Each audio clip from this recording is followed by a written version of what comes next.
Welcome to our channel, U.S. History Unveiled, where we dive into the pivotal moments of history that shaped the United States and the world. Today, we're exploring the Townshend Acts of 1767, a series of British taxes that ignited widespread resistance in the American colonies and set the stage for the Revolutionary War. Named after Charles Townshend, Britain's Chancellor of the Exchequer, these acts were meant to raise revenue but ended up fueling a firestorm of protest. Let's break it down step by step.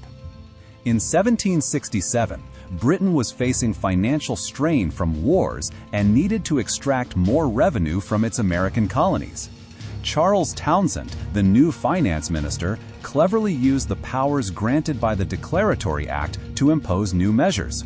He created a board of commissioners of customs headquartered in Boston to enforce the Navigation Acts more strictly.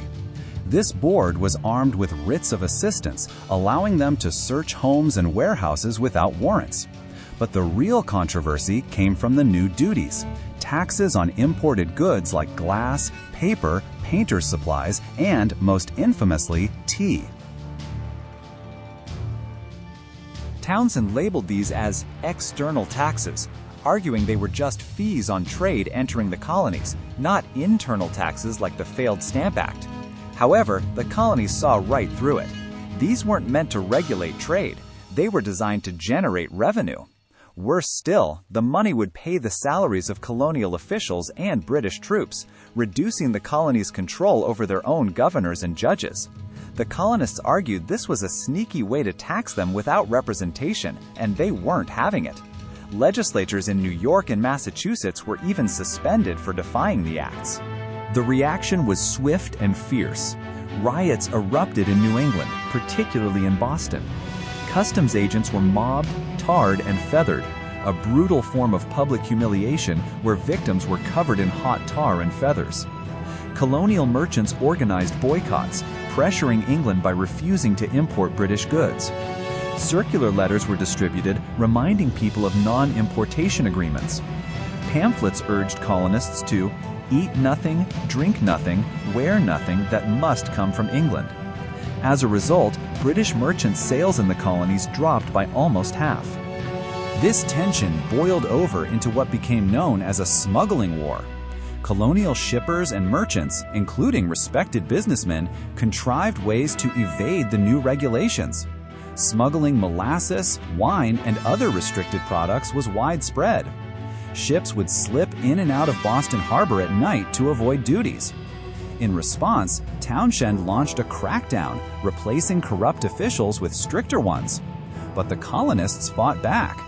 On July 8, 1768, a colonial ship carrying smuggled molasses was seized by the British. That night, about 30 colonists boarded the vessel and made off with the cargo.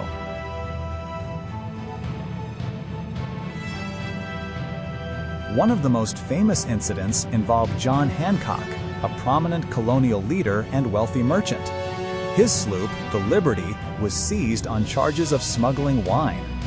British customs officials were thrilled to catch such a big prize, but their joy was short-lived. A mob of Bostonians boarded the Liberty, freed the cargo, and severely mistreated the officials. Governor Francis Bernard, fearing for the safety of British agents, requested troops from the government. On September 13th, British warships anchored in the harbor, and the next morning, soldiers, known as redcoats, landed and marched into Boston. Jeers from the crowd made it clear they were not welcome.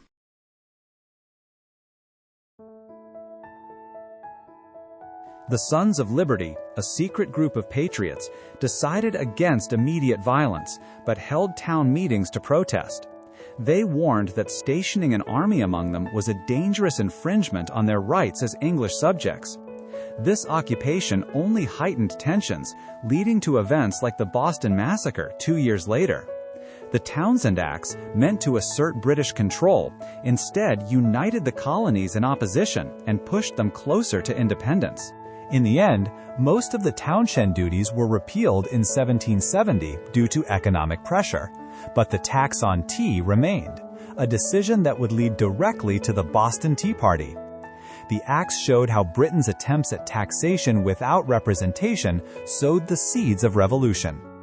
If you enjoyed this dive into the Townshend Acts, hit that like button and subscribe for more history deep dives on our channel, U.S. History Unveiled. See you in the next video.